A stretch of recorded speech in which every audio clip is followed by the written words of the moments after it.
If you're here to beg, go home, Mom hissed. Then the brass chain slid across the door. I was still on the porch in the snow when a black town car stopped at the curb. The man everyone swore was dead stepped out with a cane and a ledger. He studied my face like a contract he'd written years ago. "Tell me," he said, "who's been spending my money with your name?" "My name is Vivian Long. I am 32 years old, and I am a communications strategist for Northline Strategies.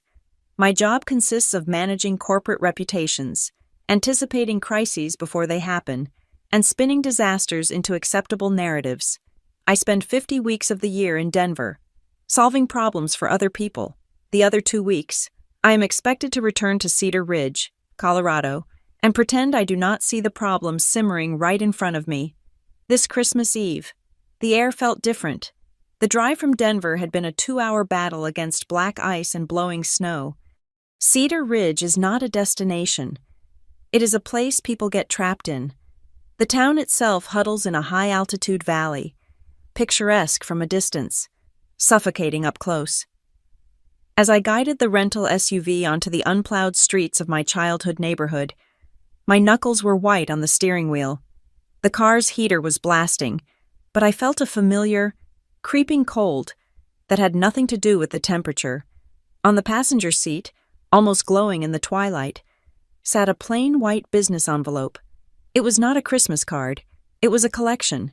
It held the itemized receipts and payment confirmations for a year's worth of my mother's medical bills, the trips to the specialist in Boulder, the prescription copays, the charges for holistic therapies that were really just weekend spa treatments with a thin medical justification.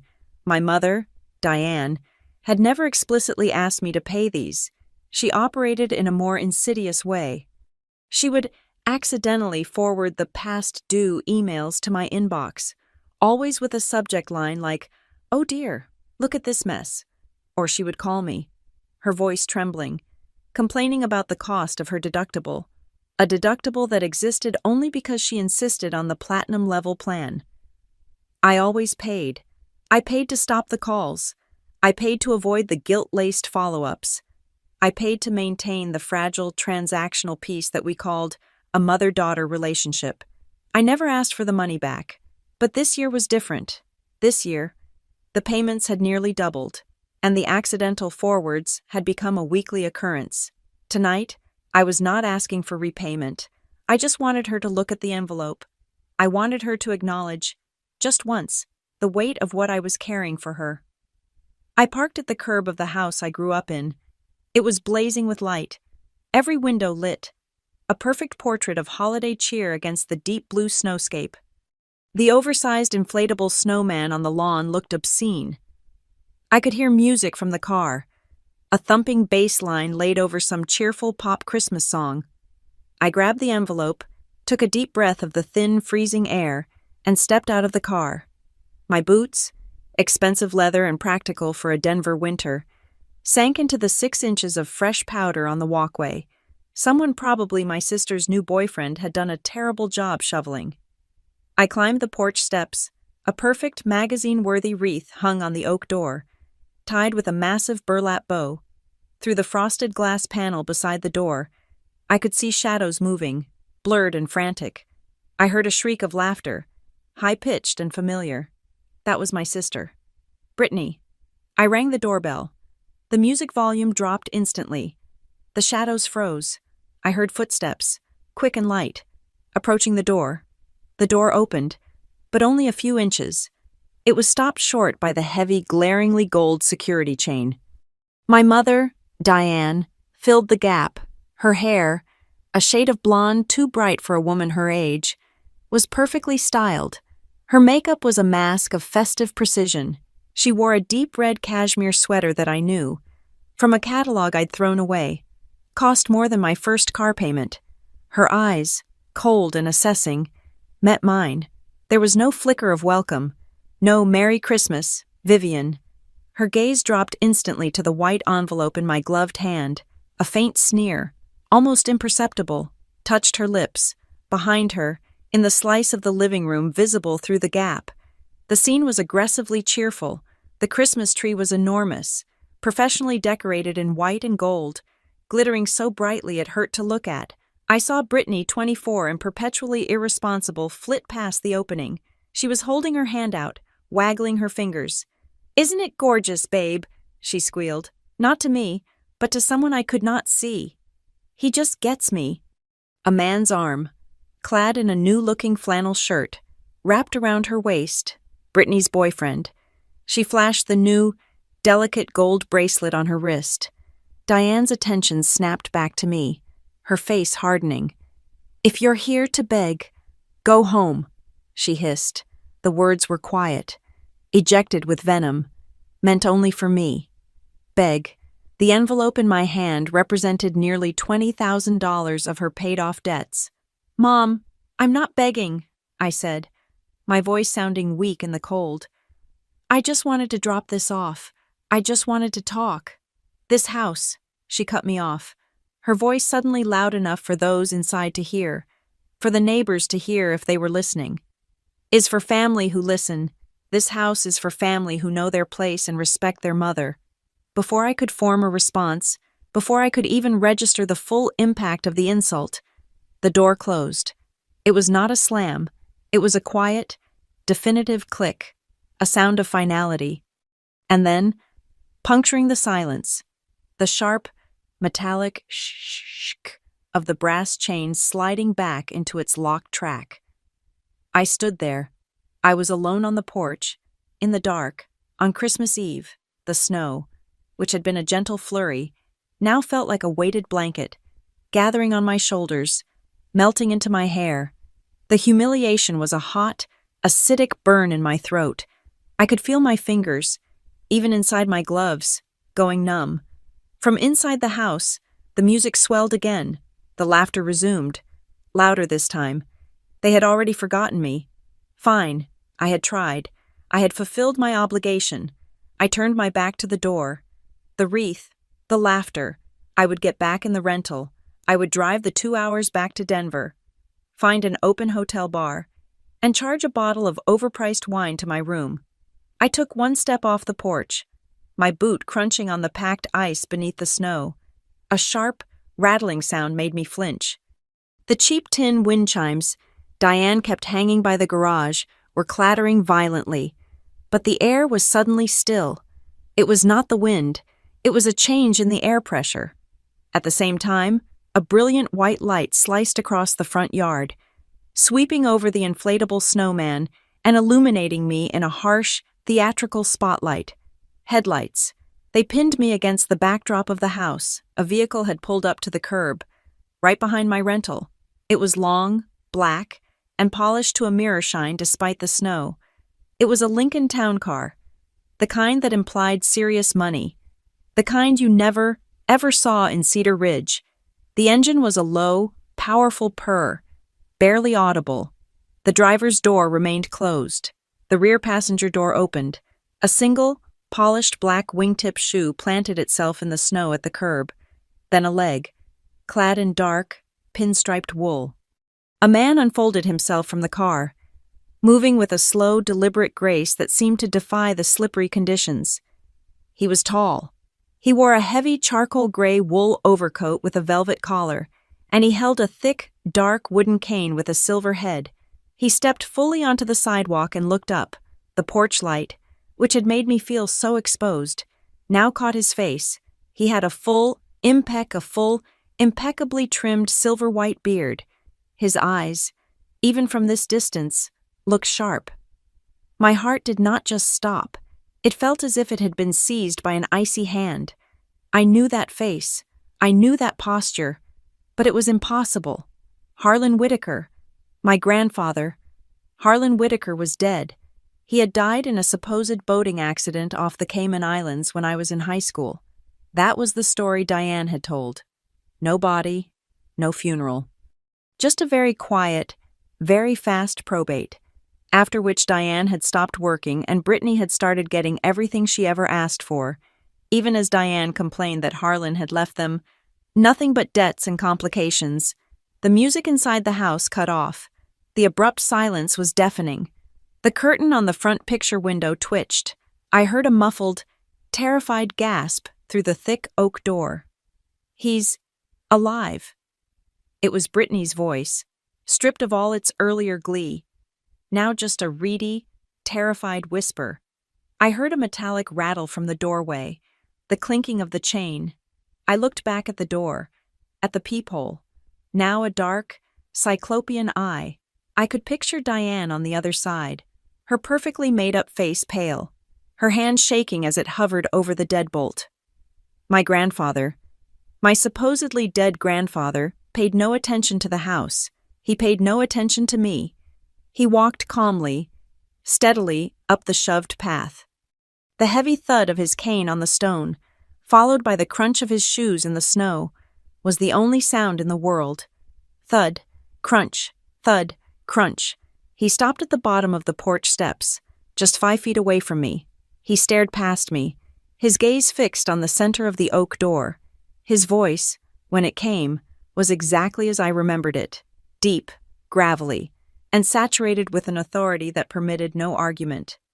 "I hear," he said, his voice carrying easily in the frozen air. "There is an accounting tonight." I was paralyzed. I was a statue on the lawn, the envelope of medical bills still clutched in my frozen hand.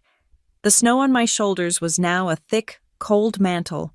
I could not feel my feet. I could not feel my face. My breath fogged in front of me. A cloud of disbelief. The world had just cracked open, and then, in the profound, icy silence that followed his words, my phone vibrated in my coat pocket. The buzz was sharp, insistent, and shocking.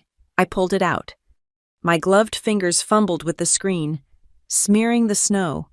It was a text alert, a high-priority security notification from my bank, the one tied to my executive accounts at Northline. I read the words, but my brain struggled to assemble them. Security alert. A new titling transaction has been recorded associated with your name. An entity, Long Household Emergency Fund, has been linked to a UCC-1 filing against Northline Strategies assets. It was gibberish. A UCC-1. That was a commercial lien. A way to secure a loan using property against Northline's assets. Linked to my name. And Long Household Emergency Fund. That was the name of the joint account Diane had pressured me into opening with her years ago, the one I only ever put money into. I looked up from the glowing screen, my mind reeling, trying to connect the impossible man on the steps with the impossible message on my phone. Harlan Whitaker had turned. He was no longer looking at the door. He was looking directly at me, his eyes a sharp, piercing blue I had forgotten locked onto mine. He had seen the phone. He had seen the blood drain from my face. He tilted his head, his silver beard stark against his dark coat. He studied my face, not with the warmth of a long-lost grandfather, but like a master auditor who had just found the critical error in a fraudulent ledger.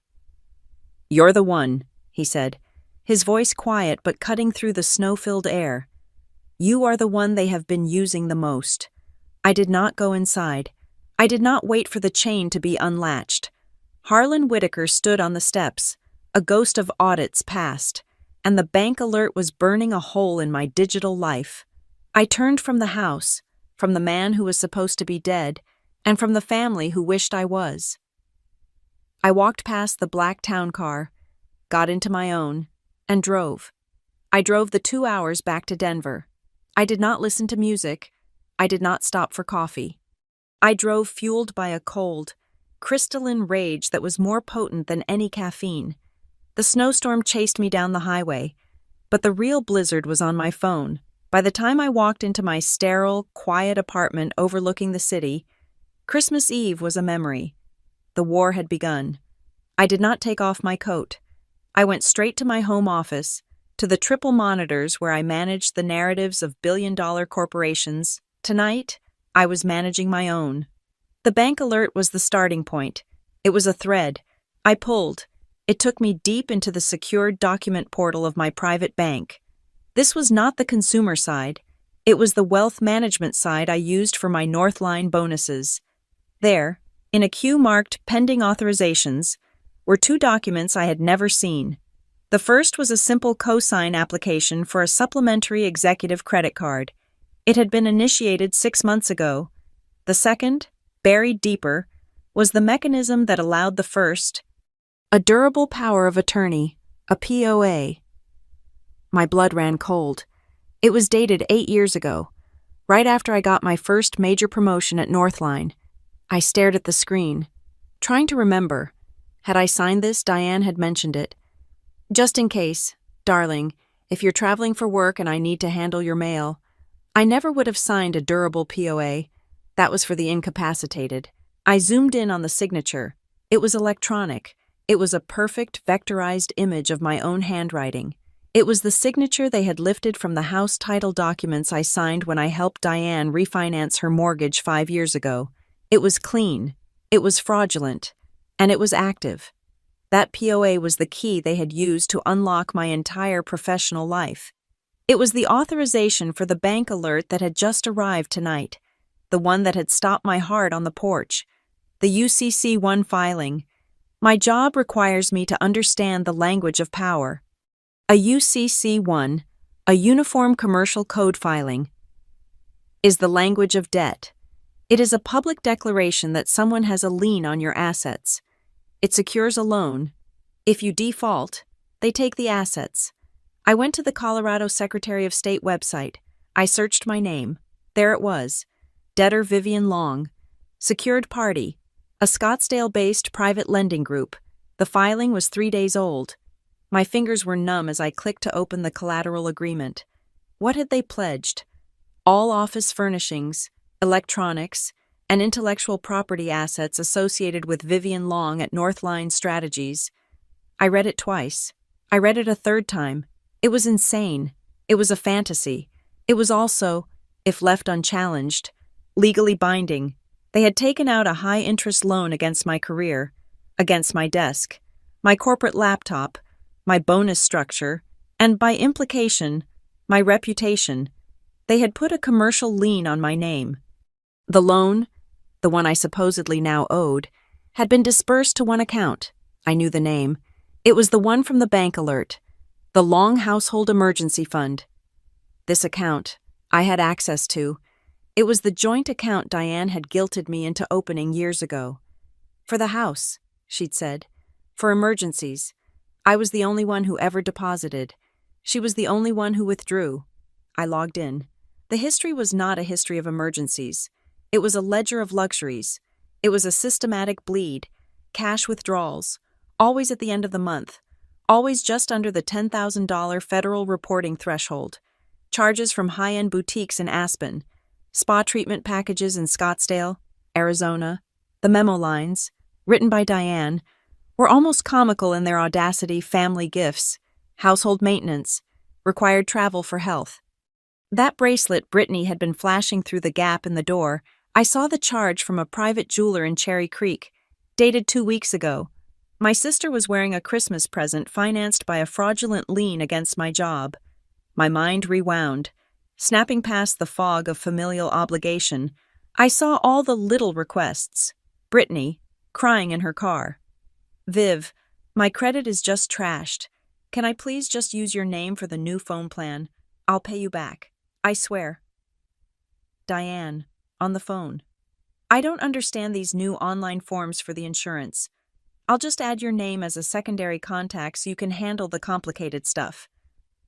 It was not chaos. It was a conspiracy.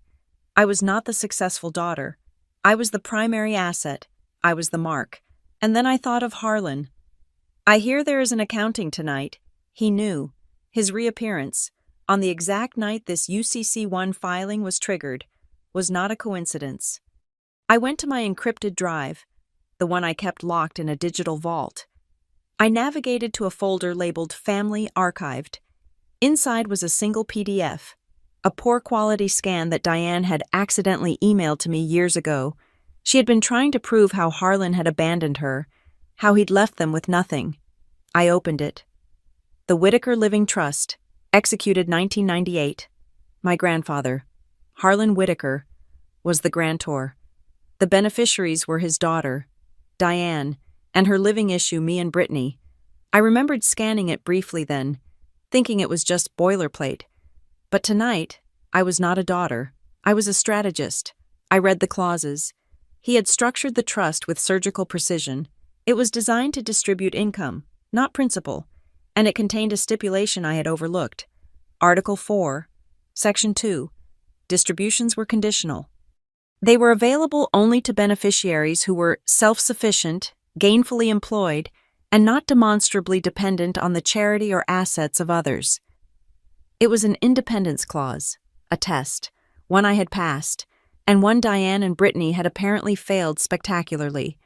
But that was not the file that mattered. There was another attachment, a 2-page addendum. It was dated 2008. This was 2 years after his supposed death. The signature was notarized in the Cayman Islands. He had not been dead. He had been watching. This addendum was a clawback provision. The legalese was dense, but the intent was brutal. Should any beneficiary, or any agent acting on behalf of a beneficiary, utilize fraudulent means, identity theft, forged co-signature, or undue influence to access, attach, or encumber the assets of another beneficiary. My pulse hammered. All rights to inheritance, distribution, or trusteeship for the offending beneficiary shall be immediately and irrevocably frozen, pending a full audit by the grantor or his appointed agent. He had predicted this. He had written the trap into the trust itself. The UCC-1 filing, the POA, they were not just stealing from me, they were stealing from a fellow beneficiary. They had triggered the clawback. The last piece, the UCC-1 filing. How did they get my Northline information, my internal employee ID, my asset list? I logged into my Northline Strategies corporate portal. As a senior strategist, I had security clearance to review my own data logs. I checked my HR file. My heart stopped. A request, dated 3 weeks ago. Request for corporate supplementary card family. The system had automatically blocked it. Northline's security was too tight. A request for a family card on a senior executive account had tripped an immediate deny flag, but the request had been populated. And to populate it, the user had to upload identification. I clicked the attachment. It was a high-resolution scan of my driver's license. The emergency copy I kept in the top drawer of my old childhood desk at Diane's house. The Northline system logged everything. I ran an IP trace on the origin of the failed request. The digital signature was unmistakable. The IP address terminated at my mother's house in Cedar Ridge. I sat back in my chair. The sun was not yet up. The city lights glittered like cold diamonds. The shock was gone. The hurt was gone. All that was left was the work. I was a strategist. This was a crisis, and I knew exactly how to write the narrative. I opened a new, blank document. I created a new, encrypted folder. I saved the bank alerts. I saved the PDF of the fraudulent power of attorney. I saved the e-signature's metadata. I saved the public filing of the UCC-1 highlighting the collateral description. I exported the entire transaction history from the long household emergency fund. I took a screenshot of the IP trace log from the Northline portal. I cross-referenced the dates of the luxury purchases with Brittany's public Instagram feed, saving screenshots of her posing in Aspen, tagged in Scottsdale. I compiled a list of every phone bill, every insurance payment, every medical copay I had ever made on their behalf. I found the emails from Brittany. Just need your name, Viv, promise to pay you back. I was building a file, a case, my own private ledger. This was not for a court of law. Not yet. This was for me. This was the version of the story I would need. I typed a title on the cover page. I called it, For When They Forget. I drove back to Cedar Ridge on the 26th of December.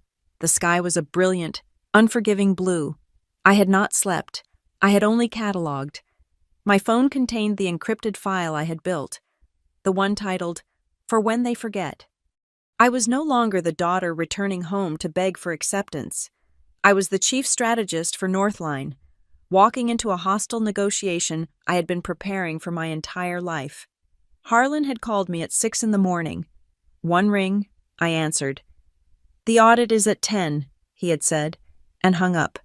He did not need to specify the location. When I arrived, the black town car was parked in the driveway, a sleek predator in the snow. The inflatable snowman was gone.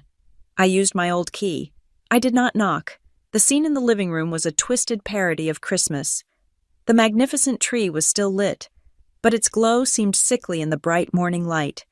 Empty coffee mugs littered the end tables. My mother, Diane, sat on the sofa, her festive red sweater now looking rumpled.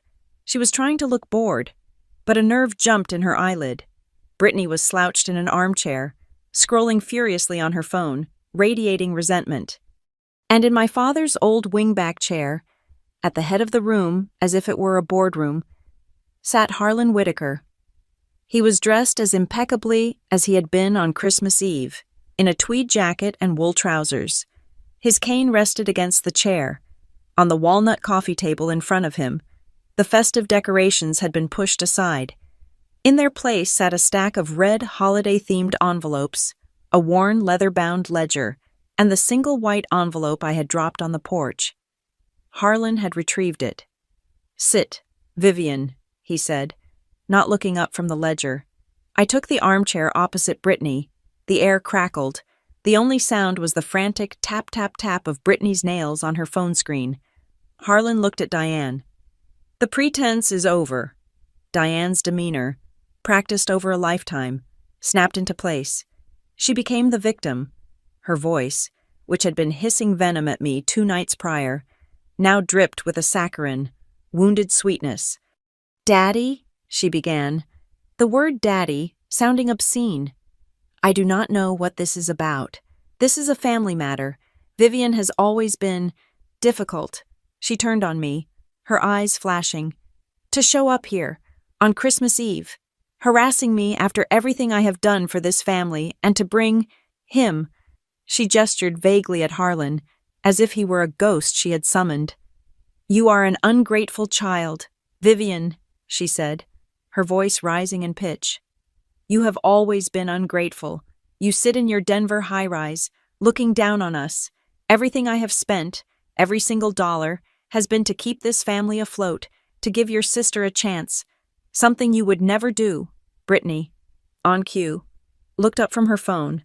Her eyes were puffy. "Yeah, Viv, you have so much. You are rich. You do not even know what it is like for us.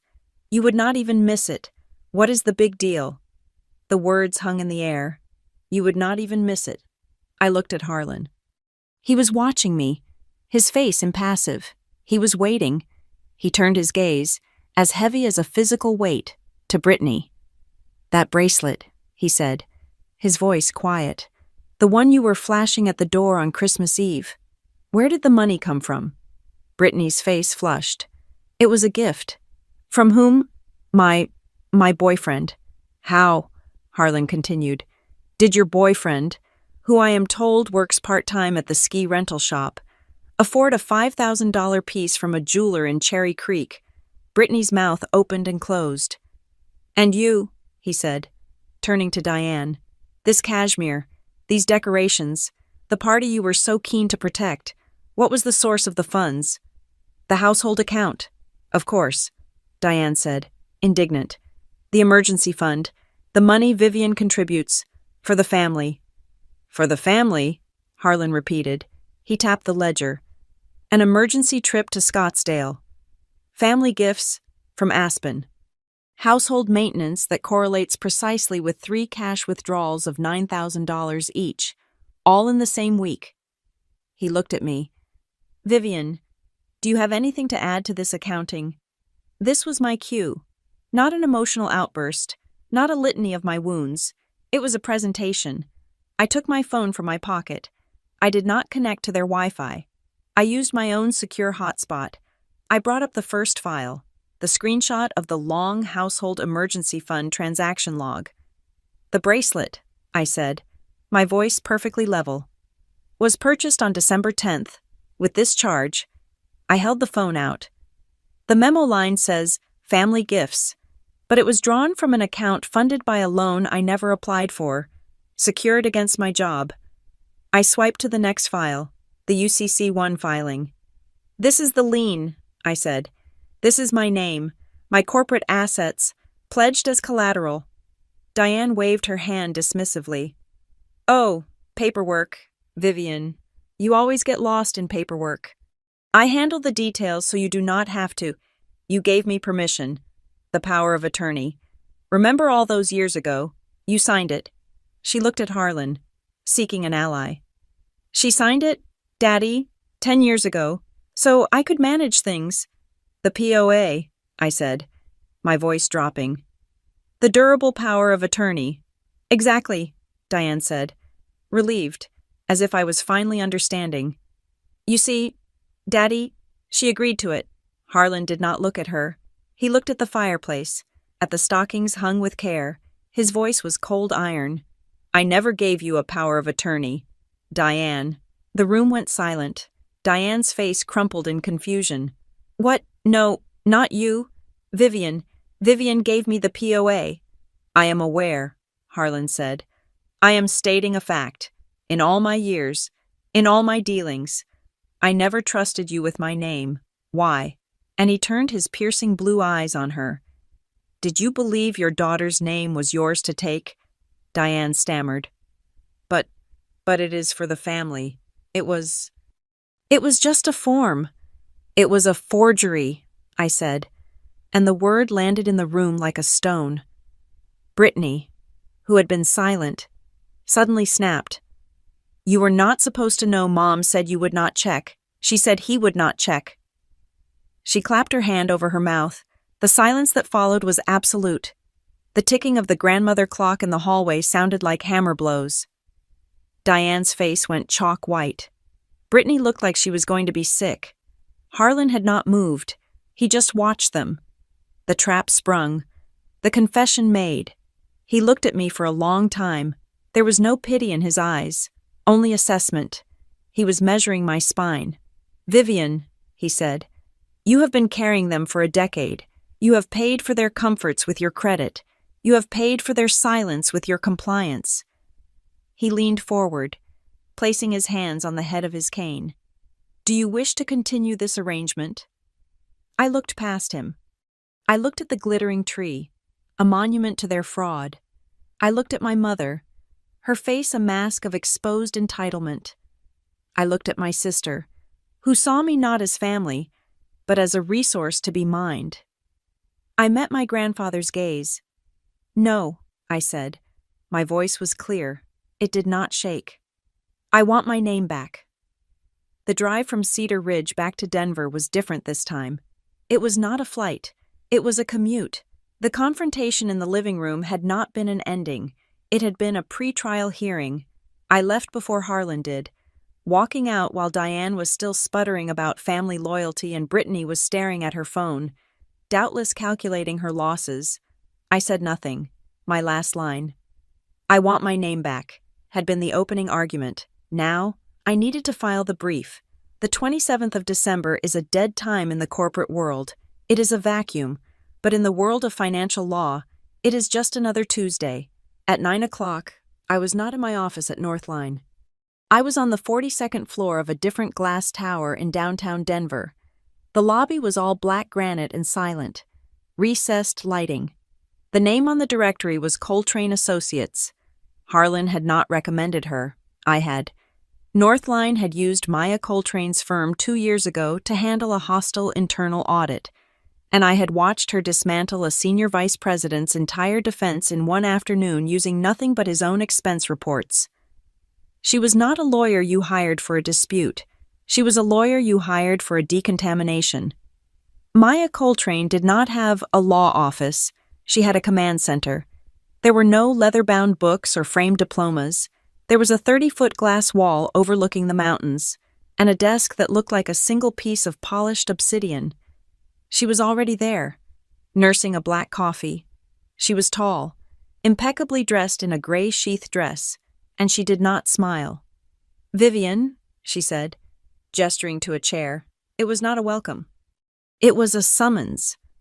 The holidays are a prime time for fraud. The banks are on skeleton crews and the victims are distracted. You, however, seem fully alert. You have my full attention for 60 minutes. Start. I did not give her the emotional story. I did not talk about Christmas, or my mother's hissing, or my sister's entitlement. I treated it like a client crisis at Northline. I set my laptop on her desk, opened the encrypted file, and put the "for when they forget" document on her main screen. "We have a situation," I said. "A fraudulent durable power of attorney, executed via signature forgery. That POA was used to secure a UCC-1 lien against my corporate assets, with the funds dispersed to a joint access account. The account shows a 5-year history of non-emergency, luxury spending by the cosigner. Last night, I discovered the primary grantor of my family's trust is, in fact, alive and is aware of the situation. He has activated a clawback provision within the trust, contingent on proving this abuse." Maya did not flinch. Her eyes scanned the documents, her fingers flying across her keyboard, opening, reading, assessing. She digested the fraudulent POA, the UCC-1 filing, the bank transfers, and the scan of the Whitaker Trust addendum in about 4 minutes. She looked up. Her eyes were sharp, not with sympathy, but with chilling clarity. "This is not a family dispute, Ms. Long," she said. "You are the victim of a long-term, multi-pronged financial crime. You have 2 fronts. The first is criminal, the second is civil. We will wage war on both." She spun one of her monitors to face me. It was now a blank whiteboard application. "The criminal side is simple," she said, her voice becoming a crisp, tactical summary. "Signature forgery on a legal instrument, fraudulent use of a power of attorney, wire fraud by using that POA to access your corporate portal, and, given the UCC filing, conspiracy to commit bank fraud. We can go to the Denver DA. It would be effective." I thought about my mother in a courtroom, about Brittany. My stomach turned. Maya saw my hesitation.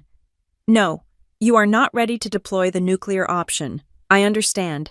It is messy, and the press, for a woman in your position, would be catastrophic. We will hold the criminal charges in reserve. We will use them as leverage for the civil assault." She started typing. "The civil assault begins now. We do not wait. We do not negotiate. We reclaim your identity. We freeze their assets, and we sever their access. We operate on 4 pillars." She typed, "Pillar 1, nullify. First, the power of attorney. It is the root. It is the master key they used. We cut it off." She picked up her desk phone. She did not dial. She spoke to her assistant. "Sarah, I need you to draft a revocation of power of attorney for Vivian Long, effective immediately. File it with the county clerk. I also want you to draft a formal affidavit of forgery, referencing the original POA. I want that affidavit notarized and sent by courier to Ms. Long's private bank, legal department, before noon. We are putting them on notice that any transaction they have honored under that POA since its inception is now their liability, not hers." She hung up. "The POA is dead." She typed, "Pillar 2 contain. Second, the fraud. They have your name, your social, your history. They think of your identity as a public well. We poison it." She pointed to my phone. "Get it out. You are going to make 3 calls. Experian, TransUnion, Equifax. You will not use the automated system. I will give you the direct numbers for the senior fraud desks. You will tell them you are a victim of identity theft, and you are placing an extended fraud alert and a credit freeze on your file. This means no one, not you, not them, can open a new line of credit in your name without a complex verification protocol. From this moment, your name is no longer a blank check." While I was on hold with the first bureau, she moved on. She typed, "Pillar 3 reverse. Third, the UCC-1 lien. This is the most dangerous active threat. It attaches your professional reputation to a high-interest loan. It is a time bomb. We are going to file a UCC-3 termination statement." She saw my confusion. "Think of the UCC-1 as the fire. The UCC-3 is the extinguisher. We are filing it on the grounds of secured party not entitled to file.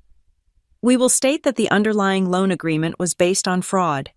specifically the fraudulent POA. The Scottsdale lender will fight it, but it begins the process of public correction. We are sanitizing your name in the public record. She was already dictating the filing to another assistant, citing the exact statute from memory. She typed, Pillar 4 freeze. Finally, the money, the Long Household Emergency Fund. You said the UCC loan was disbursed there. How much is left? I checked this morning, I said, my voice hoarse from the credit bureau call. About 40,000. They will drain it, Maya said, her voice flat.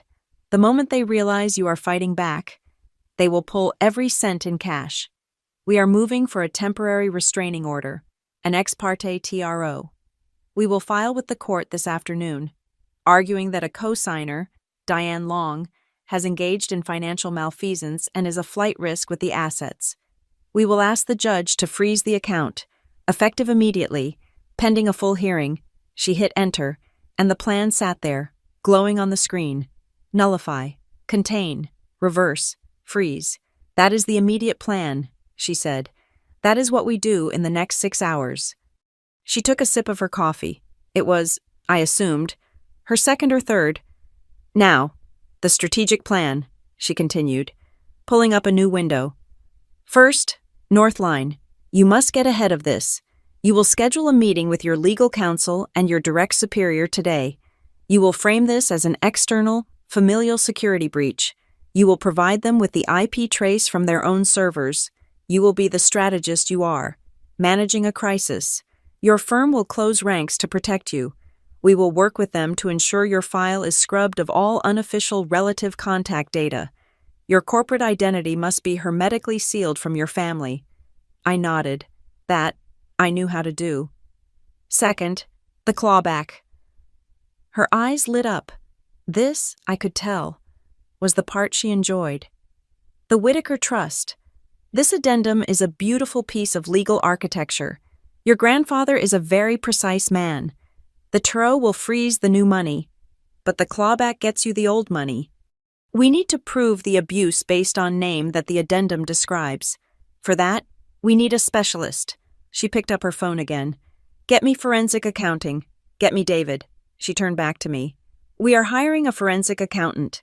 David will review the last 5 years of transfers, not just from the joint account. We will look for patterns. We will cross-reference Diane's known assets with Brittany's spending. We will build a map of the money, showing, beyond any doubt, that your name was systematically mined to fund their lifestyle. This report will be our primary weapon in triggering the clawback. She stood up. The 60 minutes were over. My firm will handle all of this. We will file. We will audit. We will move for the TRO. You, in the meantime, have one job. She walked me to the door. Her face was stern, her gaze unwavering. From this moment, you do not speak to them, not Diane, not Brittany, not on the phone, not in person. You will not answer their texts, their weeping calls, their angry emails. They are no longer your family. They are the opposing party in a civil and potential criminal action. What if they show up? You close the door. If they refuse to leave, you call the police. Maya handed me a card. My paralegal is setting up a dedicated email address. All communication from the opposing party must be routed to that address.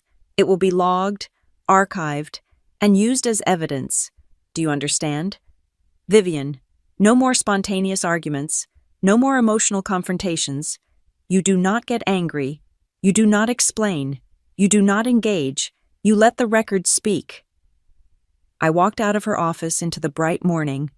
The sun was high. The city was moving. I had just spent more money in an hour than my mother had paid in taxes in a decade. But for the first time in my life, I felt the overwhelming, crystalline relief of being, truly, on my own. I had my strategy. I had my team. And the record was about to get very, very loud. Maya's legal assault was the artillery. My meeting at Northline was the diplomatic mission, but the work I did that night, alone in my apartment from midnight until the sun rose on the 28th, was the intelligence operation. Maya had locked down my credit and moved to freeze the accounts. My meeting with Northline's general counsel had been exactly what I predicted: a cold, swift, corporate sealing of the breach. They were appalled at the UCC1 filing, thanked me for my transparency, and immediately tasked their own internal security team to scrub their servers of all external familial access points. My professional life was now a fortress, but the evidence, the why, the proof needed for Harlan's clawback, that was my job. Maya's team was auditing the bank statements. I was auditing the life they had built on top of those statements. I went back to the "for when they forget" file and began to add the color, the context, the human proof of the financial crime. I started with Brittany. Her Instagram account was a public monument to her own delusion. It was a curated feed of what she called the soft life. I pulled up the long household emergency fund ledger on one monitor and Brittany's Instagram feed on the other. It was not a difficult puzzle. It was a matching game. March 10th, a charge for $800 at Aspen Mountain Club, Brittany's feed. March 10th, a glowing selfie of her on a ski lift. Sponsored by Tag, conspicuously absent, captioned, "Sometimes you just need to get away and breathe the mountain air. Blessed soft life." April 2nd, a charge for $1,200 to Scottsdale Oasis Spa, Brittany's feed. April 4th, a series of photos of her and a friend by a glittering blue pool, holding champagne flutes. This RR was absolutely necessary for my mental health. Self-care Scottsdale, the restaurants she tagged, the boutiques she posted from her hauls, the weekend trips to Vegas they lined up, date for date, dollar for dollar, with the family gifts and household maintenance withdrawals from the account. She was not just spending the money, she was documenting the evidence, bragging about the theft in real time. Then I turned to my mother. Diane's social media was a different, more insidious performance. Her public-facing Facebook page was a curated image of a struggling, noble, single mother. She was all vague inspirational quotes and posts about the hardship of raising 2 daughters alone. I scrolled back, years back. I found a post from 2018. It was a long, rambling request for prayers and support, implying a medical scare, thanking her community for being there for a single mom just trying to keep it all together. I cross-referenced the date. 3 days later, the emergency fund showed a $5,000 withdrawal memo lined, "Required travel for health." I searched the local society pages for that same week, and there she was, Diane Long, smiling in a gala photo, listed as a gold-level donor at a local charity art auction. The minimum bid for that level was $5,000. The item she was posing with a designer handbag that I now recognized, the one she always carried when she wanted to look important. She had laundered her medical need into a status symbol. I went deeper. That diamond bracelet Brittany was wearing. The charge was from a high-end jeweler, but something about Brittany's panic on the porch felt off. I did a public records search, not on her name, but on the jeweler, and cross-referenced it with local business filings. It led me to the city's pawn shop database, and there it was, a transaction. 6 months ago. Item, gold and diamond tennis bracelet, approx.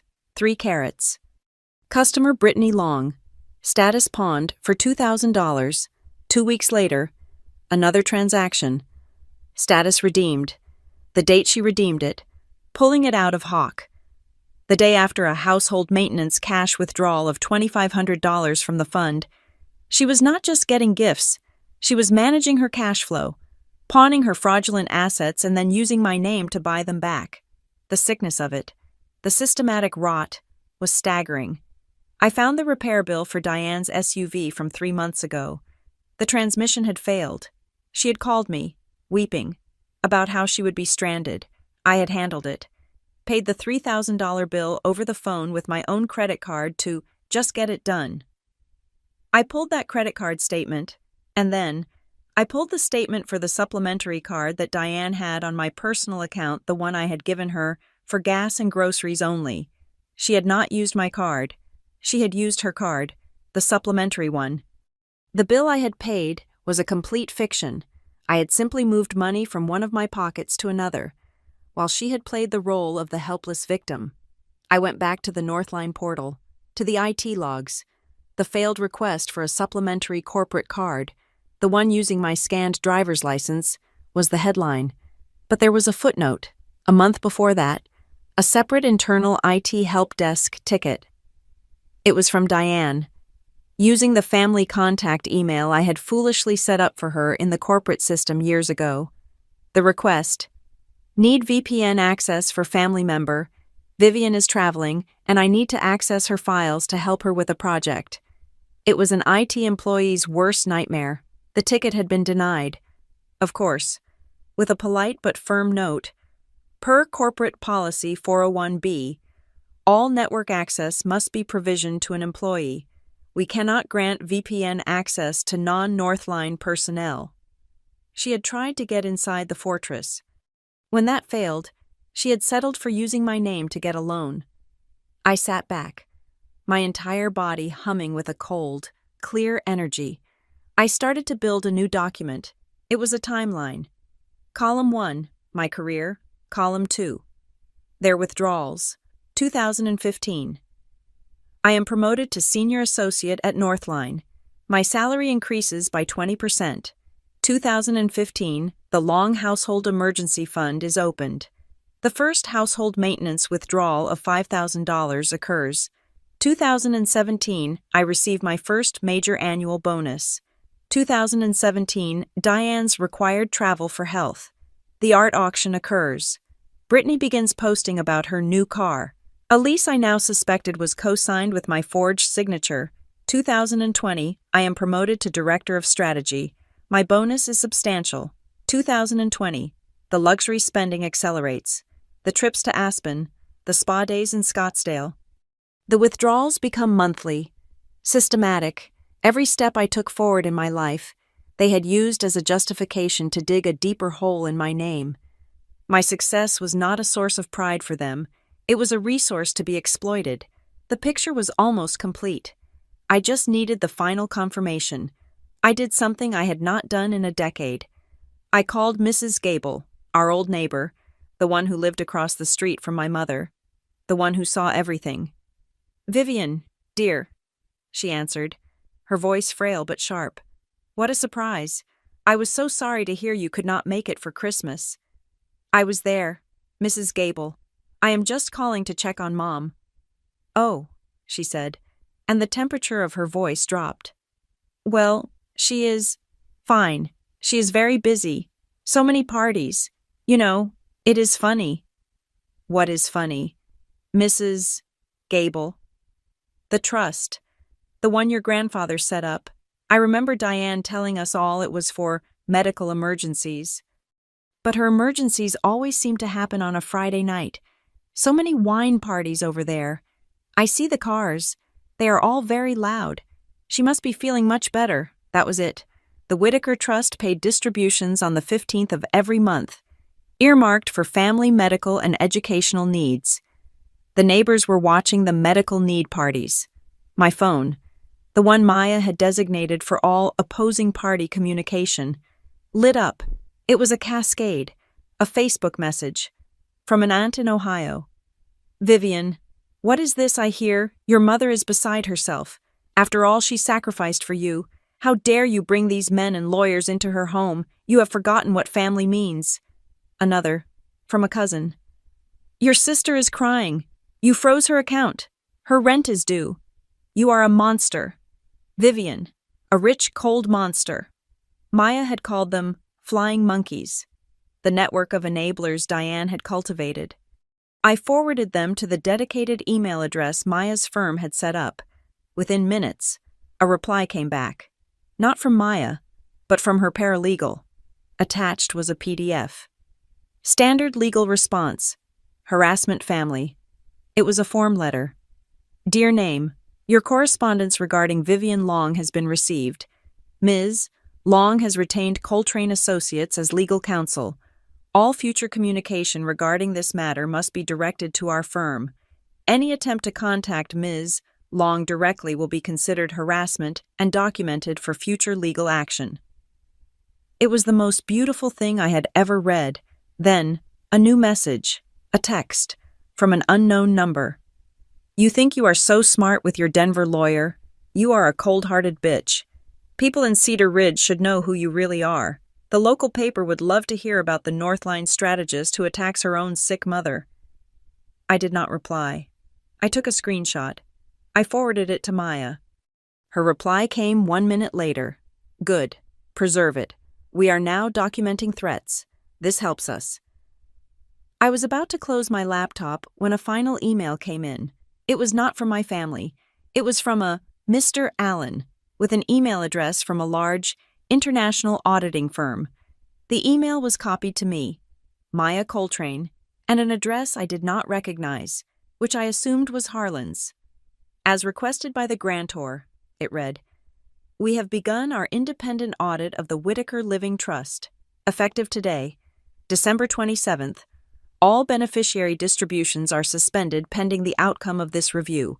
We will require access to all relevant financial records from all named beneficiaries." Harlan had been silent, but he had not been still. While I was building my file, he had been deploying his own. The audit was happening. Not next week, not tomorrow. It was happening now. The temporary restraining order, filed by Maya on the 27th, had landed like a bomb. The Long Household Emergency Fund was flash frozen by court order. The effect was immediate. My phone, the one dedicated to the legal channel, received an email from a new address, a hastily created burner, demanding a meeting. Diane had finally realized her key no longer worked. Maya scheduled the meeting for the 29th. At her office, not neutral ground, my ground, I saw them arrive from the 42nd floor window. They looked small and lost in the black granite lobby. Diane in her best coat, Brittany in a hoodie and sunglasses, as if she were a celebrity hiding from paparazzi. They were not just in a different city. They were on a different planet. The conference room was glass, cold, and overlooked the city. Harlan was already there, seated at the head of the table, his cane resting beside him. He looked at no one. I sat to Maya's right. We were a team. Diane and Brittany were escorted in by a paralegal. They were the opposing party. Diane tried to seize control, to rearrange the room's atmosphere with her practiced matronly performance. "Vivian," she said, her voice trembling with manufactured hurt as she sat down. "I am glad you finally agreed to see us. This has gone far enough." Maya clicked her pen. "Let us be clear. Ms. Long, this is not a social call. You are here because your counsel, whom I assume you have retained." Diane flushed. "I do not need counsel to talk to my own daughter." "Then you are here as an unrepresented party," Maya continued. "In a preliminary meeting to discuss the civil charges of financial fraud, identity theft, and fraudulent conveyance, pursuant to the emergency injunction granted on December 27th. Diane's performance faltered. This was not the script she had prepared. "You must stop this. Vivian," Diane pleaded, turning to me. "The bank. They called me. The account is frozen. What you have done. It is humiliating. You are airing our private business. You must tell your person." She waved a dismissive hand at Maya. "To undo it. We are family.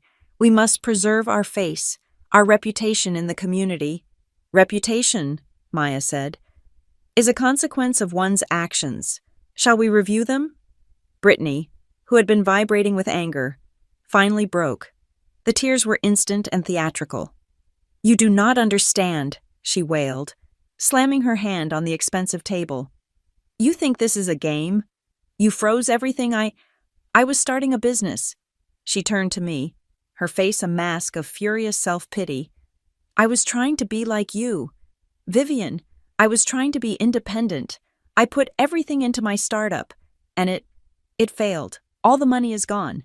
You froze my accounts and I lost my deposits. Everything is ruined because of you." The room was silent, save for her echoing sobs. Maya let the silence sit for a beat.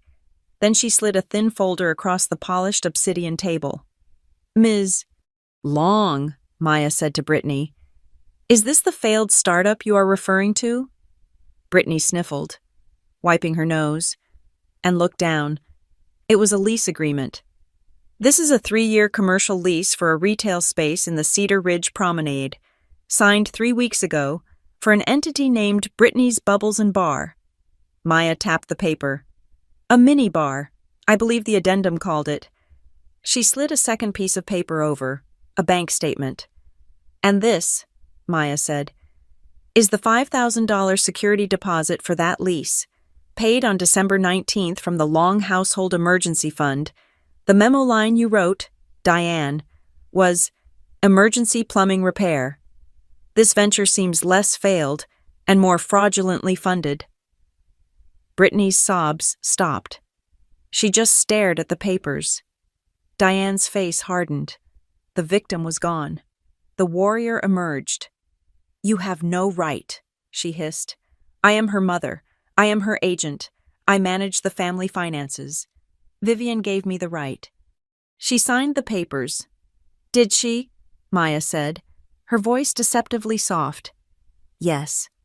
Diane fumbled in her oversized designer bag, the one from the charity auction, and pulled out a crumpled, folded piece of paper. It was a photocopy of the durable power of attorney. She slammed it on the table. See, 10 years ago, she signed it. It is legal. I can do what I want. Maya did not touch the paper. She leaned in, inspecting it as if it were a curious, dead insect. Diane, Maya said, using her first name for the first time, a calculated act of dominance.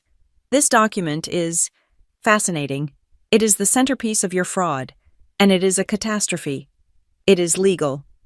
No, Maya said. It is a performance. First, the notary public you listed, a James T. Farrell. His commission in the state of Colorado expired in 2001. He was, in fact, deceased when you supposedly had him sign this. Diane's jaw went slack. Second, Maya continued, the notary identification number you fabricated, it has 8 digits. A Colorado notary ID has 12. You were not even a convincing forger. And third, Maya leaned back. The signature, the one you lifted from Vivian's mortgage refinancing, it is a clean forgery. But under the authority of a non-existent, deceased notary, it is legally worthless. It is, however, excellent evidence for a criminal fraud charge. The room was ice. Diane was pale. Brittany was shaking. Harlan, who had not moved a single muscle since they entered, turned his head, very slowly, and looked at Brittany. His voice was quiet, but it cut through the sterile air. Brittany, in all the years you have been taking from this fund, from your sister, have you ever, even once, paid back a single dollar? Brittany stared at her lap. She shrank under his gaze. The silence was her answer. I had not spoken. I did not need to. I reached into my own briefcase and pulled out the file I had prepared. For when they forget. I took the first page. It was a screenshot of Brittany, in Aspen, holding a champagne glass, dated. I placed it on the table. Then I placed the bank statement next to it. The charge from the Aspen Mountain Club. With the matching date, I placed the photo of the Scottsdale pool party, then the matching charge for the spa. I placed the pawn shop receipt for the diamond bracelet, then the bank transfer for its redemption. I did not accuse. I did not yell. I just built the case. One piece of paper at a time, a silent, damning pile in the center of the table. Maya leaned forward, the surgeon, ready to close. We are offering a one-time, non-negotiable, pre-trial civil settlement. This is your only chance to avoid this going to a criminal referral. She slid a single sheet of paper toward Diane. The terms are simple. 1, you will consent to the permanent dissolution of the Long Household Emergency Fund and the return of all remaining assets to Ms. Vivian Long. 2, you will sign a full, notarized confession of the fraudulent power of attorney. 3, you will agree to a repayment plan, secured against your own assets, for the $200,000 you have fraudulently taken. 4, you will both enroll in and complete a mandatory financial literacy course. 5, you will issue a public, written apology to Vivian to be distributed to the family members you have lied to. Diane looked at the paper as if it were coated in acid. She read the terms. Her face went from pale to a deep, mottled red. Apology repayment.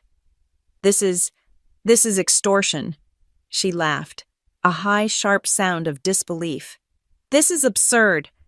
She turned from Maya, dismissing her. She turned to the head of the table. She looked at Harlan. Her entire demeanor shifted. She became the little girl, the daughter. This was her final, desperate play. "Daddy," she said, her voice breaking, soft and pleading. "Daddy, are you going to let them do this to me? To your family? She is calling me a thief. Me, your only daughter. You came back. You came back for me. Did not you, to protect me from her, tell her to stop? Daddy, tell them all to stop." Harlan looked at her. His face was granite. He did not respond to Daddy. "You always believed," he said, his voice a low gravel, "that you were my only heir. You forgot you were only my only child."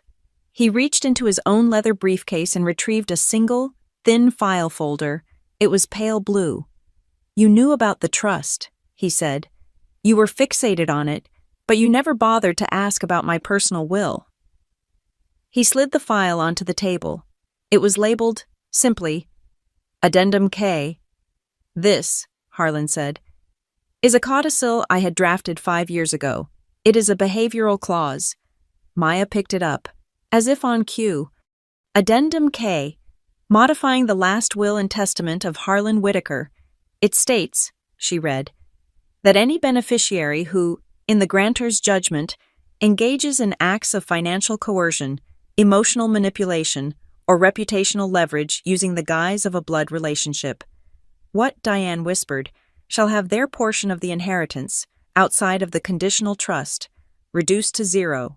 All assets, real and personal, shall be redirected to the remaining, non-offending beneficiaries. Diane stared at the blue folder. She was not just losing the emergency fund. She was losing the house.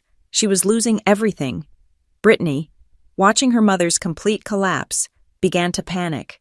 Her eyes darted to her purse. She thought she was being subtle. She fumbled inside it. Her thumb slid across the side of her phone. Maya stopped reading. She looked directly at Brittany. She saw the faint red glow of the recording light from the half-open zipper.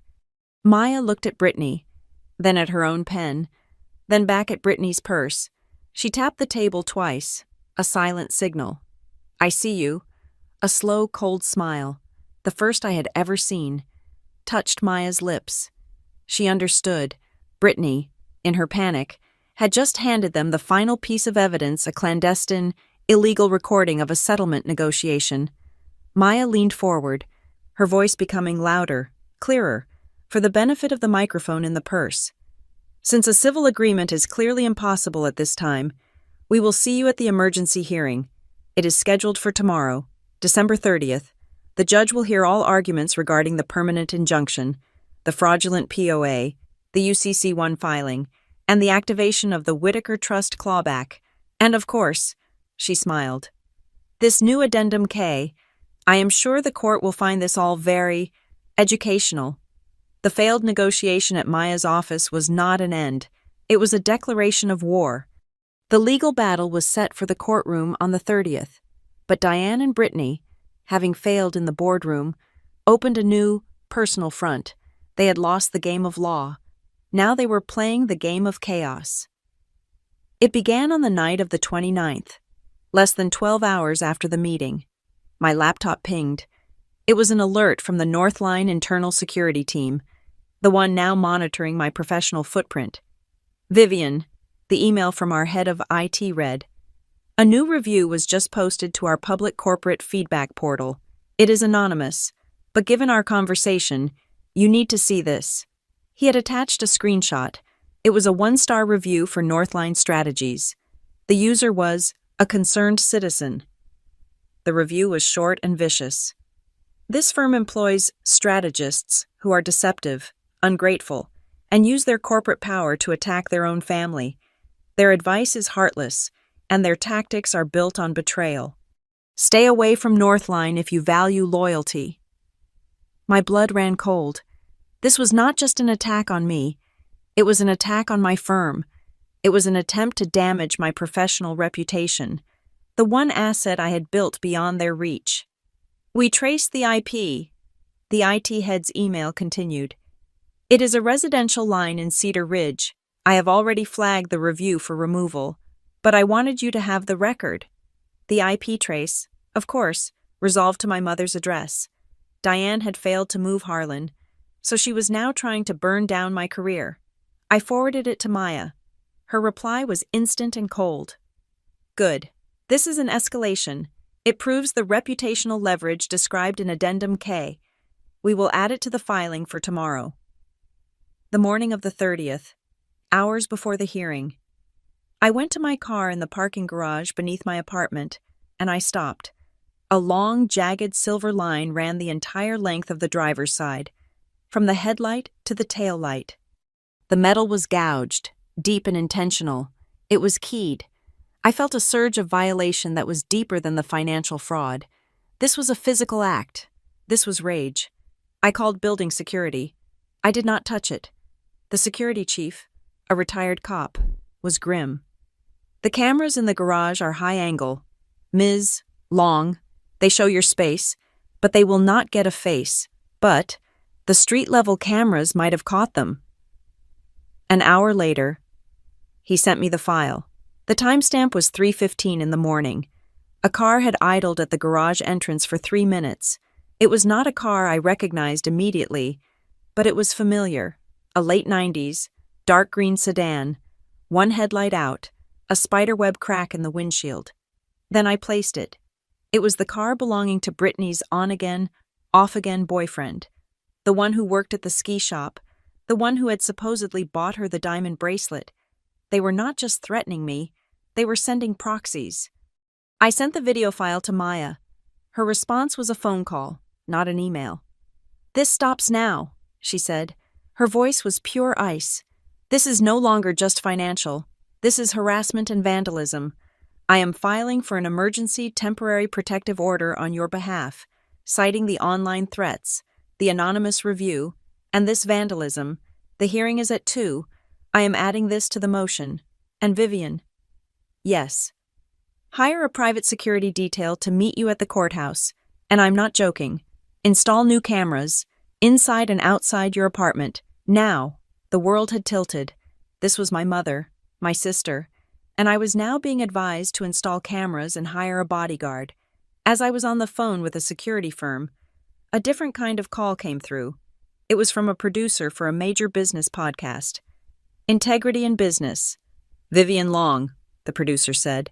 "Chipper and professional. We are doing a series on corporate transparency in the modern age, and your name came up. We would love to have you on as a keynote speaker. Your reputation at Northline for handling crisis PR with integrity is exactly what our audience wants to hear about." The irony was so thick I could barely breathe. Here I was, my integrity being publicly savaged by my own family, my car vandalized, my name attached to a fraudulent loan, and I was being invited to speak on integrity. The risk was immense. If I said yes, and Diane or Brittany leaked a twisted version of this story to the press, the ungrateful daughter narrative, it could backfire spectacularly. It could look like I was a hypocrite, a fraud myself. But if I said no, I was hiding. I was letting them control the narrative. I told the producer I would consider it. I immediately called my boss at Northline. I laid it all out: the review, the car, the podcast invitation. He was silent for a moment. When he spoke, his voice was firm.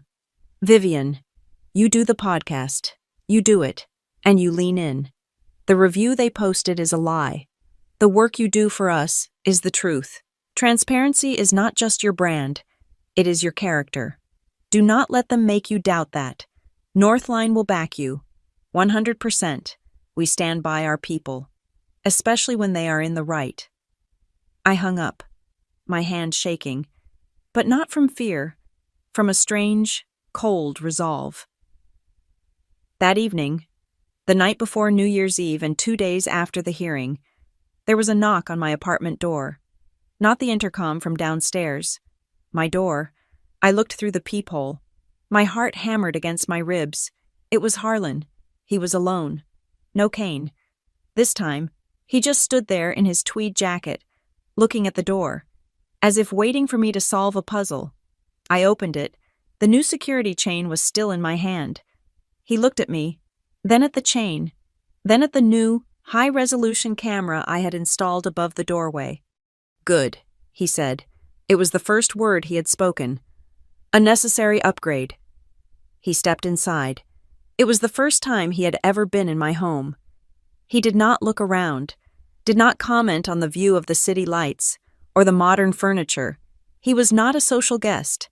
He walked to my dining table and placed a thin, worn, leather-bound notebook on its surface. It was not a gift. It looked like a ledger. I just stared at it. "I am not here for a holiday, Vivian," he said, pulling out a chair and sitting. "I am here for the accounting." I sat opposite him. He pushed the notebook toward me. "Open it." I did. The pages were thick, creamy, and covered in his precise architectural handwriting. It was not a ledger. It was a draft. The title page read, "The Whitaker Living Trust, Draft, 1998. This was the original, the one he had written before he died. I flipped through the pages, seeing the origins of the clauses, the conditional distributions, the requirements for self-sufficiency, and then I saw the margin notes. On the page defining the beneficiaries, next to Diane's name, he had written a single note in red ink. "Prone to fantasy, lacks structure, a liability." My breath caught.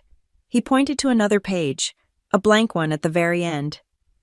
He had written one sentence on it, a long time ago. The ink was faded. "For the one who knows how to say no when necessary." I looked up at him. His blue eyes were not cold. They were simply clear, like ice. "I am a man who deals in assets and liabilities. Vivian," he said. "I built an empire on seeing which was which. When I saw my own daughter, my only child, saw me only as an asset to be liquidated, I had a choice." "You disappeared," I whispered. "I reallocated," he corrected. "I removed the asset. I staged the accident in the Caymans. I transferred my holdings into a series of blind trusts and holding companies, and I waited. I waited to see what would happen when the money tap was turned off. Would Diane, would Brittany, learn to build something for themselves, or would they simply find a new asset to gut?" He looked at me. "They found you." "You knew," I said, the realization dawning. "The whole time, you were watching." "The auditors always reported to me," Harlan said. "I saw the trust being drained for medical parties. I saw the credit reports. I saw them start with your student loan cosigns, then the car, then the credit cards. I saw the forged POA when it was first filed. I did nothing." "Why?" The word was torn from me. "Why let it get this bad? Why let them do this to me?" "Because," he said, leaning forward, his voice a low, hard rumble, "you cannot save a person who will not say no. You were a willing participant. Vivian, you paid for their approval. You financed their disrespect. You were as much a liability to yourself as they were to you. I was waiting for the one who knew how to say no." "The Christmas Eve alert," I said. "The UCC-1. The UCC-1 filing," he confirmed, "was the final step. They were no longer just gutting you. They were gutting your corporation. They were destroying the very asset they were feeding on. It was unsustainable. I could not let them bankrupt my granddaughter, but I would not step in. Not until you, not I, filed the first paper. Not until you chose to stop the bleeding yourself." He stood up. He had not touched the coffee I had made. He walked to the door. He paused, his hand on the knob, and looked back at me. He looked at the files on my table, the printouts for the hearing, the for when they forget file. "You did well at the hearing yesterday," he said. "The judge was impressed. The tarot is solid. The protection order was a good move." "They are my family," I said, the words tasting like ash. "No," Harlan said, his voice final. "They are the opposing party, and you will not win this with anger. you will not win it with tears, or by pleading your case. You will win it with the record. You will win it with the audit. You will win it with the facts, piled so high that the truth is the only thing left standing. He opened the door. Win with the record. Vivian. It is the only victory that lasts. The hearing on the 30th of December was not a full trial. It was an emergency preliminary hearing, a battle waged in a small, sterile courtroom to determine if the emergency orders, the temporary restraining order, the asset freeze, should be made permanent pending a full trial. Diane and Brittany had been forced to hire a lawyer. They had found one, a local Cedar Ridge attorney named Mr. Hayes, who looked overwhelmed and was clearly operating on a contingency he was already regretting. He sat with them at one table. I sat at the other with Maya Coltrane. Harlan was not at our table. He sat in the first row of the gallery. Directly behind me, a silent, immovable presence, the judge, a sharp woman in her 50s named Judge Alameen, was not interested in emotion. She was interested in facts. Ms. Coltrane, the judge said, her voice echoing in the quiet room. You are the petitioner. You filed this emergency motion.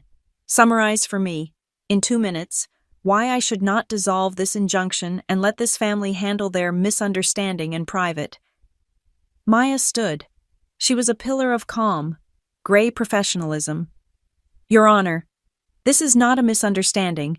This is a calculated, multi-year financial conspiracy. We will show that the respondents, Ms. Diane Long and Ms. Brittany Long, engaged in a pattern of fraud and identity theft against the petitioner, Ms. Vivian Long. She ticked the points off on her fingers. First, the fabrication of a durable power of attorney, using a forged signature and a deceased notary. Second, the use of that fraudulent POA to apply for commercial loans, culminating in a fraudulent UCC-1 lien against the petitioner's corporate assets. Third, the systematic withdrawal of funds from a joint account funds in excess of $200,000 for documented luxury purchases, all while claiming these were household emergencies. We are here to protect Ms. Vivian Long's name, her professional standing, and her financial future from the people who were, by law, supposed to be her fiduciaries. The judge nodded, her face impassive. She looked at Mr. Hayes. Your response? Mr. Hayes stood, shuffling his papers. He was outgunned, and he knew it. He fell back on the only defense he had: sentiment. Your Honor, he began, his voice attempting a folksy charm. This is a family, a loving family. Ms. Diane Long, my client, is a single mother who has sacrificed everything for her 2 daughters. He gestured to Diane, who, on cue, lowered her head and brought a tissue to her eyes. Yes, he continued, there may have been informalities in the paperwork. A mother, in her desire to protect her children, to give them the life they deserved, may have overstepped, but the motive, Your Honor. The motive was love, not greed. This is a case of a wealthy, successful daughter. He just adjured to me, turning on the family that supported her, the family that built her. This is a simple disagreement, and Ms. Vivian Long has escalated it with high-priced Denver lawyers, all out of spite. Beside him, Brittany began to cry. Not the theatrical wail from Maya's office, but a quiet, trembling lip performance. I just looked up to my sister, she whispered, just loud enough for the judge to hear. I was just trying to make her proud. I was under so much pressure to be successful like her. I made mistakes, but she's my sister. The performance was nauseating. It was also, for a moment, effective. The judge's gaze softened slightly. This is what they did. This was their trade. Then Maya stood up. Your Honor, since Mr. Hayes has opened the door to motive and love, I would like to present the facts. Proceed. Regarding the informal paperwork, Maya said, I submit to the court Exhibit A, the fraudulent power of attorney. It appeared on the overhead screen. And Exhibit B, a certified death certificate for the listed notary, Mr. James Farrell. dated 2 years prior to the POA's execution, and Exhibit C, an affidavit from the actual Colorado Notary Commission, stating the identification number on this document does not exist. The judge's eyes narrowed. The softness was gone. Mr. Hayes calls the motive love. Maya continued. I call it lifestyle, and I would like to call our first witness, Mr. David Chen, the forensic accountant.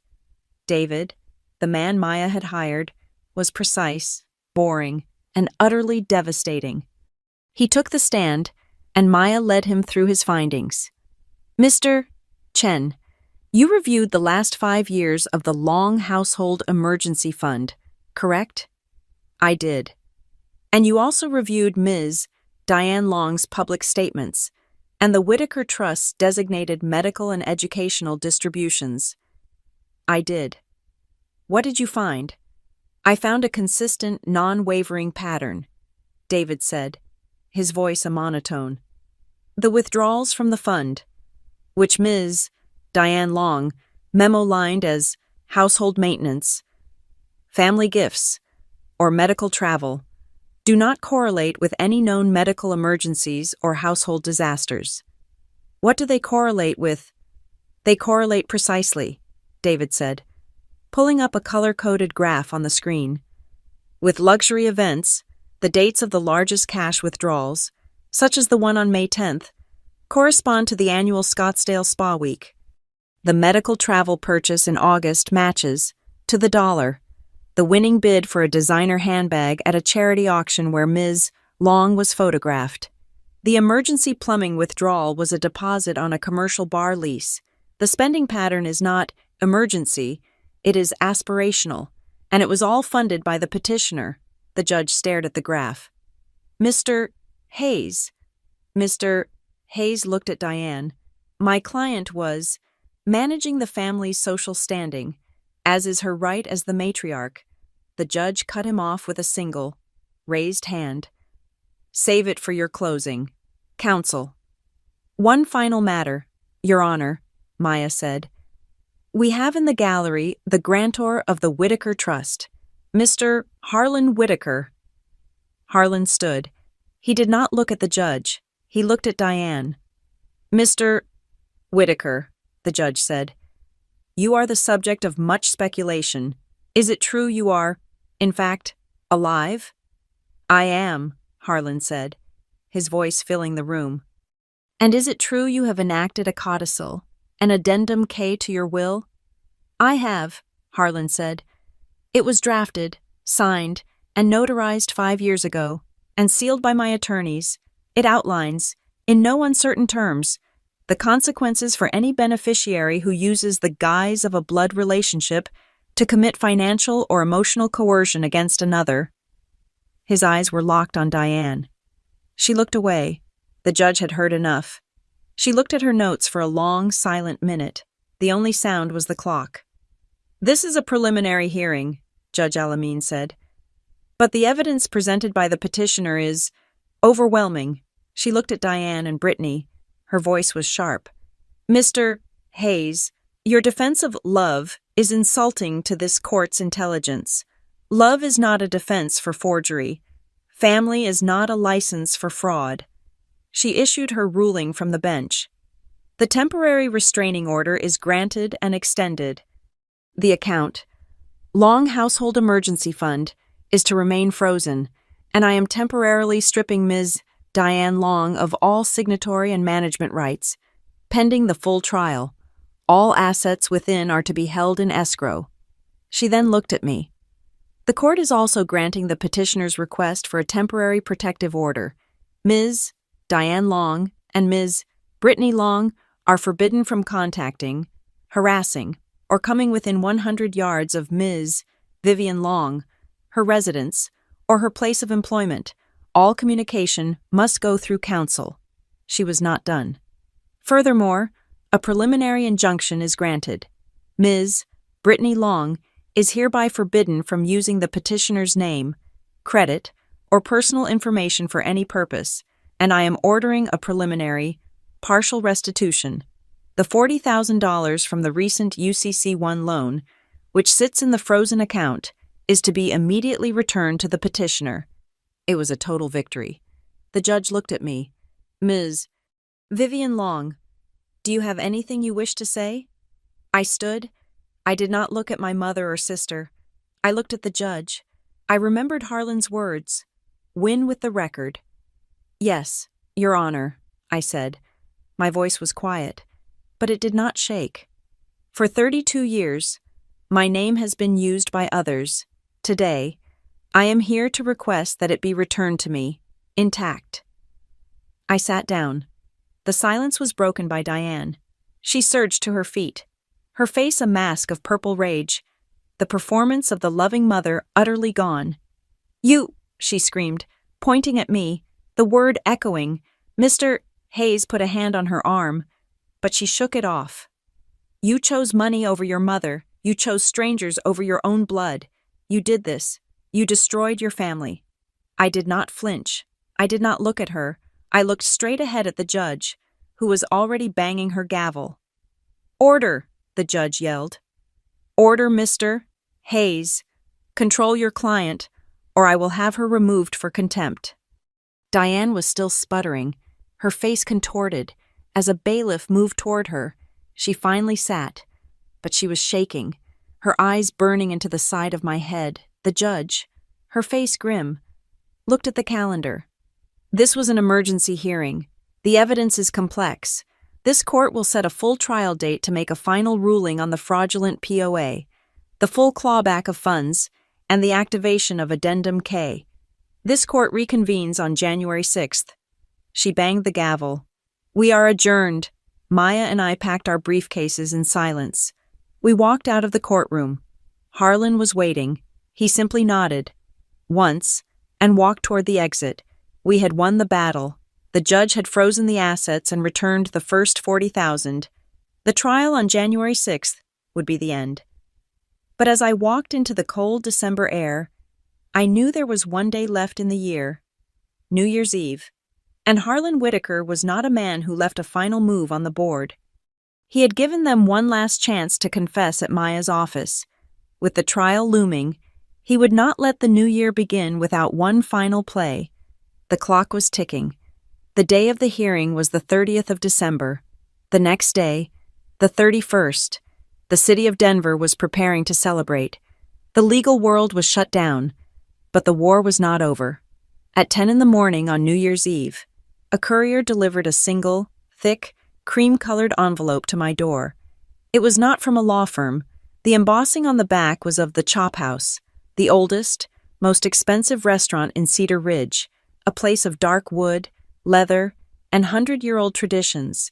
Inside was a simple, engraved invitation. For a dinner of reconciliation, tonight, 8 o'clock, Harlan Whitaker. It was not a request.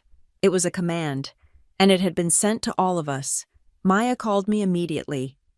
It is a trap, Vivian, she said, her voice sharp. I know, I said. The protective order is still in effect. You do not have to go. He is orchestrating. He is pulling strings. It is dangerous. It is the last day of the year. Maya, I said, looking at the heavy cardstock. He is not a man who likes to leave accounts open. I will be there. Then so will I, she said. Not at the table, but I will be there. I arrived at the Chop House at 8:00. Self-correction, use spoken numbers. At 8 o'clock, the restaurant was hushed, filled with old Cedar Ridge money celebrating the new year. The hostess did not ask for my name. She simply nodded. Mr. Whitaker's private dining room is ready. I was led to the back, to a room sealed off by heavy oak sliding doors. Harlan was already seated at the head of a large circular table. The table was set for 4, and in the center, there was not a floral arrangement. There was a box. It was an old wooden box, perhaps a foot square, bound in dark, tarnished brass. It looked like a sea chest, or a document safe from 100 years ago. It had a heavy lid and, most prominently, 3 large, complex-looking keyholes, a triple-locked box. I sat. I said nothing. At 8:05, The doors slid open again. Diane and Brittany entered. Their transformation was astonishing. After the rage and humiliation of the courtroom, I had expected to see them broken or furious. Instead, they were hopeful. They were dressed in their absolute best. Diane wore a black dress and pearls, her makeup flawless. Brittany wore a conservative, dark blue silk blouse, her hair pulled back. They looked like a family attending a reading of a will, believing they were the sole heirs. They had seen the invitation. A dinner of reconciliation, and believed it. They thought the court hearing had been a test, a performance, and now the patriarch, having seen them humbled, was going to welcome them back. They thought Harlan had finally softened. "Daddy," Diane said, her voice a warm, gentle coo. She rushed to Harlan's side, kissed his cheek. "Thank you for this. Thank you for bringing us all together. This is what family does." "Hello, Grandpa," Brittany said, her voice soft and girlish. She moved to his other side, her eyes wide and full of admiration. They sat down. Diane on Harlan's right, Brittany on his left. I was left opposite him, the enemy. "This is lovely," Diane said, beaming. "Just lovely." A waiter entered, silent as a ghost. "Mr. Whitaker, the wine." "Of course," Brittany chirped, her hand immediately going to the bottle of deep red. "Let me, Grandpa, I know you like the—" She squinted at the label. "The 1982. She poured him a glass. She poured Diane a glass. She poured herself a glass. She did not pour one for me. She was performing the role of the devoted, attentive granddaughter. Her hands, I noticed, were perfectly steady. She believed she was winning. Harlan watched her pour. He did not drink. "We are here," Harlan said, his voice a low rumble that cut through their performance. "To discuss the future. The trial is set for January 6th, but I have always believed that accounts should be settled before a new year begins." Diane clasped her hands. "Oh, yes, Daddy, a fresh start. That is all we want." Harlan gestured to the triple-locked box in the center of the table. "This box contains the foundation of our family's trust, but it is locked, and it requires a consensus." He reached into his jacket and produced 3 small, identical slips of thick cardstock and 3 heavy gold-plated pens. "I want each of you," he said, "to write down one single sentence, your definition of minimum fairness. What is the one non-negotiable principle upon which our family, and its finances, should be built? Write it down. We will put them in the box, and we will see if we have a consensus." Diane looked ecstatic. This was a test of love, a test of loyalty, and she knew. She was the only one who truly understood family. She took the pen. She did not hesitate. She wrote her sentence, folded the card, and smiled at Harlan. A beatific, maternal smile. Brittany chewed her lip. She was thinking. She was calculating. What did he want to hear? What was the right answer? She scribbled something, hesitated, then folded it quickly. Harlan looked at me. "Vivian." I took the pen. My hand did not shake. I knew exactly what this was. It was not a test of love. It was a binding statement. I wrote my sentence. I folded it. "Excellent," Harlan said. He slid the box to the center. "Diane, please." She slid her card into a slot on the top. "Brittany." She did the same. "Vivian." I, too, slid my card into the box. "Now," Harlan said. "We see." He produced 3 intricate, old-fashioned brass keys. He inserted them, one by one, into the 3 locks. He turned them. Click, click, click. He lifted the heavy lid. Diane was leaning forward, her face bright with anticipation, ready for her words to be praised. Harlan turned the box and held it open for all of us to see. It was completely, absolutely empty. Diane's smile froze. I do not understand. Where are the cards?" "Oh, the cards are not in the box," Harlan said. He gestured to a painting on the wall, a dark landscape. It flickered. It was not a painting. It was a high-resolution monitor, and on the screen, in their own handwriting, were their sentences. Diane Long family must always be put above all else. Brittany Long. Everyone deserves a second chance. Vivian Long, return each name to its owner. A small document scanner, Harlan said conversationally, is built into the table, a wonderful piece of technology. It copies, it analyzes, and it saves. What? What is this? Diane stammered. Self-correction removed the stutter. Diane stammered. This is a trick. No, Harlan said. This is an affidavit. You have just given me your sworn philosophical testimony, your closing arguments, before the trial. Diane, you believe family is a shield to hide behind.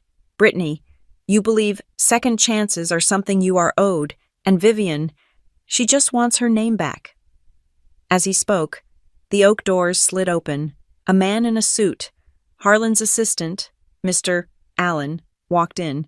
He was holding a single, manila envelope. Mr. Whitaker, Allen said, this was just delivered by the forensic audio team. Right on time, Harlan said. Diane was white. Brittany looked like she was going to be sick. What? What audio? Brittany whispered. We have all been busy since the hearing. My dear, Harlan said, Maya's team has been auditing your finances. My team. We have been auditing your methods. For instance, your boyfriend's car, the one used to vandalize Vivian's. Allen opened the envelope and placed a small digital audio player on the table. This, Harlan said, was recovered from a cell phone tower dump. It is a recording, from the night of the 29th, a call between you, Brittany, and your young man. He pressed play. The room was silent, and then Brittany's voice, tinny and sharp. No, it is easy. You just get a blank SIM. You call the provider. You say you are Vivian Long. You say you lost your phone. You have her social, her date of birth. Mom has all of it. You port the number. You swap the SIM. And then all her bank codes, her two-factor, the little OTP texts, they all come to my phone. We can drain everything before she even knows she's been locked out. A male voice mumbled. That is a crime. Brittany's voice, hissing. It is not a crime if it is family. It is our money. Harlan pressed, stop. The silence in the room was a living thing. Diane surged to her feet. No, this is fake. You faked this. You are trying to frame her. This is illegal. Actually, a new voice said, it is perfectly admissible. The door to a second private room, one connected to ours, opened. Maya Coltrane stepped out. She was holding her laptop. That recording, Maya said, her voice crisp and clear. Along with your illegally recorded settlement negotiation from my office and your handwritten statements of intent from tonight, have just been compiled into an emergency motion. I filed it with the court's overnight electronic system. She checked her watch. It is now 12:01 a.m., January 1st. It is the first filing of the new year. It proves conspiracy to commit wire fraud. It proves a pattern of criminal intent. It makes the January 6th hearing a formality. Diane sank back into her chair. She was breathing through her mouth. Harlan looked at her. He looked at Brittany. The trap was now finally, closed. He reached into his jacket one last time. He produced a single, folded document. And his pen. But, Harlan said, I am a man who believes in settling accounts. This is my revised will, the one based on Addendum K, the one that disinherits you both, completely, the one that leaves everything, the house, the assets, all of it, to Vivian. He unfolded it. He placed it on the table. He uncapped his pen. I am going to sign it, he said. Right here, tonight, it is already witnessed. It just needs my signature. He looked at them. His eyes were not angry. They were just done. Unless you have 1 hour until the clock strikes midnight, my offer of a civil settlement, the one you spat on in Ms. Coltrane's office, is back on the table, full confession, full voluntary repayment plan, and you do it, now, before I sign this." He held the pen over the signature line. "The clock," he said, "is running." Diane stared at the will. She stared at the pen. She looked at Brittany, her eyes wide with terror and rage. Brittany just stared at the audio player on the table, her face completely, utterly blank. The grand clock in the restaurant's hallway chimed. It was 11 o'clock. They sat in silence.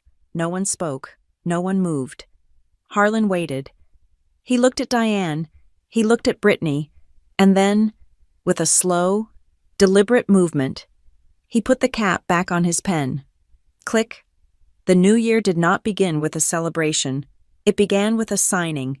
On the morning of January 1st, while the rest of the city slept off the night's festivities, I sat in a notary's office in a silent, empty downtown building. The room was stark, furnished only with a heavy mahogany desk and the state seal. It was me, Maya Coltrane, Harlan, and a very serious-looking notary public. Harlan had not been bluffing. He had capped his pen at the chop house, paid the bill in cash, and left Diane and Brittany sitting in the wreckage of their own failed gamble.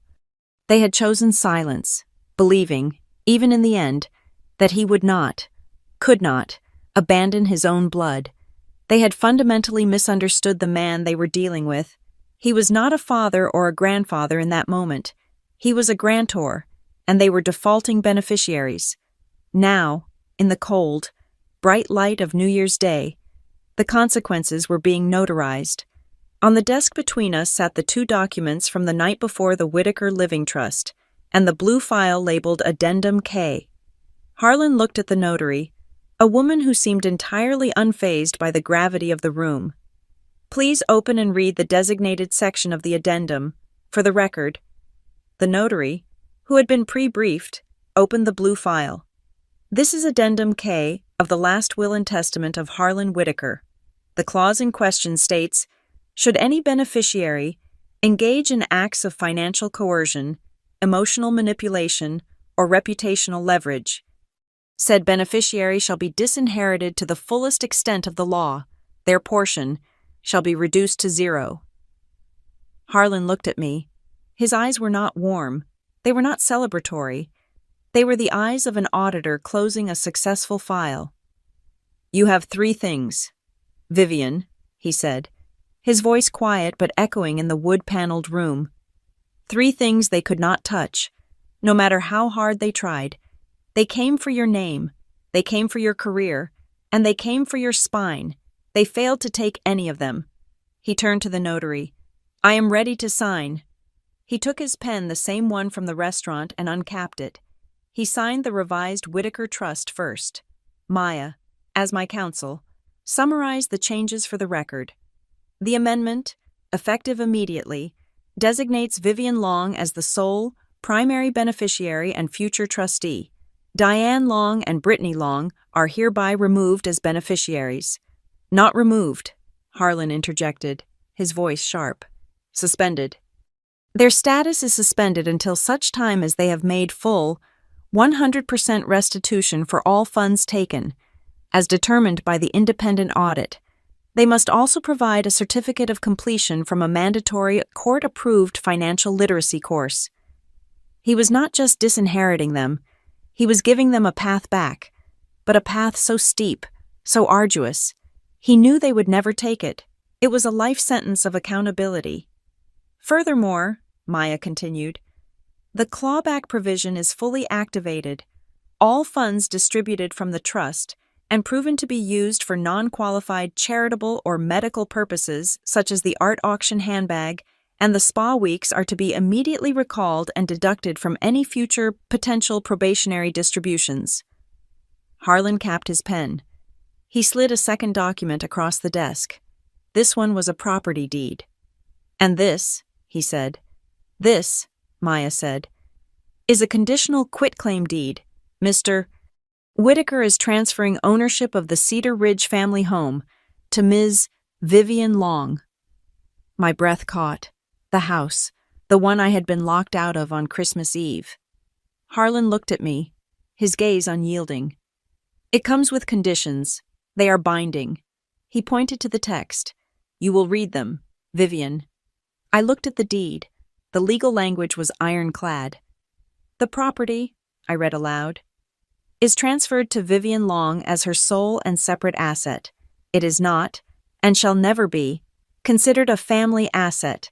It shall not be used as a family fund. It cannot be used as collateral, mortgaged, or leveraged for the benefit of any person other than the grantee.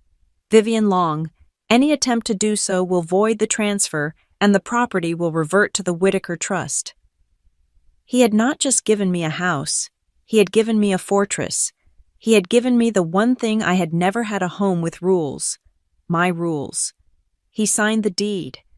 The notary affixed her seal with a heavy final thud. The trial on January 6th was almost an anticlimax. It was a formality, just as Maya had predicted. The courtroom was packed. Diane, in her desperation, had rallied the flying monkeys. My aunt from Ohio was there, my cousins, all whispering in the back, staring at me with a mixture of hatred and awe. They had come to see the ungrateful daughter get her comeuppance. They were about to be very disappointed. Judge Alameen was not in a celebratory mood. She had read the emergency filing from New Year's Day. Mr. Hayes, she said to Diane's terrified lawyer, we are here for the full trial, but I have on my desk a motion filed by Ms. Coltrane's team. It contains disturbing new evidence. Your Honor, Maya stood. We have provided the court with sworn affidavits, metadata analysis of the fraudulent POA, the original UCC-1 filing, and, most critically, new evidence. This evidence, she held up the drive, includes a recording of the respondent, Ms.